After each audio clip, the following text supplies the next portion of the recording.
नाहीतर काय? एवढं जवळून काय करत होती? म्हणजे एवढं सगळं केलं लावण्याने? आजच्या एपिसोड मध्ये इथे आता अर्णवने ईश्वरीसाठी गिफ्ट मागवलेलं असतं आणि त्याच्यावरती सॉरी लिहिलेलं असतं. तेव्हा डायनिंग टेबल वरती सगळे जणच असतात. मामा पुन्हा इथे ईश्वरीला चिडवतात आणि म्हणतात, अरे वा, कुणीतरी गिफ्ट पाठवले वाटतं. काय ग ईश्वरी, काय पाठवले तुला?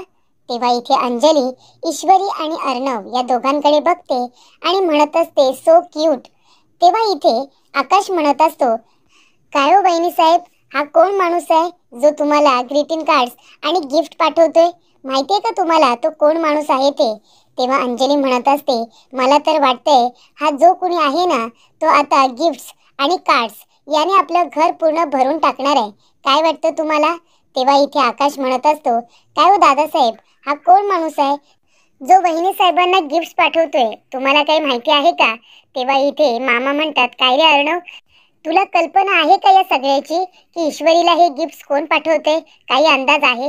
तेव्हा अर्णव म्हणतो, कुणी का असे ना मामा, मनापासून पाठवते ना तर एक्सेप्ट केलं पाहिजे माणसाने.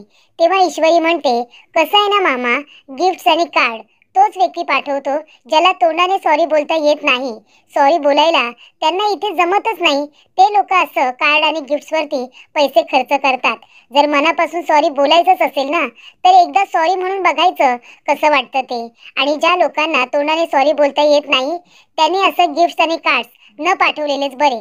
कारण पैसे खर्च करून सॉरी बोललं तर लोकांचा राग जातो, हा त्यांचा गैरसमज तरी दूर होईल. तेव्हा प्रेक्षकांनो, इथे आता ईश्वरीने अर्णवला बोलता बोलता टोमणा दिलेला असतो की सॉरी जर बोलायचं असेल तर तोंडाने बोलायचं, गिफ्ट्स आणि कार्ड्स दिले तर मी सॉरी एक्सेप्ट करणार नाही असं ईश्वरीने सांगितलेलं असतं. तेव्हा ईश्वरी म्हणते की मी जाते, मी त्या कुरिअरवाल्या दादाला थांबवलंय ना.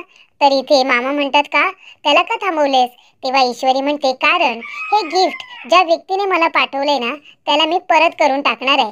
असं म्हणाल्यानंतर ईश्वरी ते गिफ्ट घेऊन जाते आणि आता कुरिअरवाल्या मुलाला परत करून टाकते. तेव्हा इथे अंजली म्हणत असते की ज्याला कुणाला इथे सॉरी म्हणायचंय त्याने एकदा तोंडाने सॉरी म्हणून बघायचं ना कसं वाटतं ते.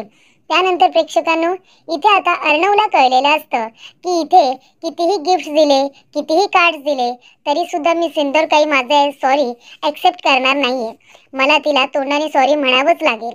आणि तेव्हा प्रेक्षकांनो, इथे आता अर्णव प्रॅक्टिस करत असतो, मी सिंदूर सॉरी, मी सिंदूर सॉरी.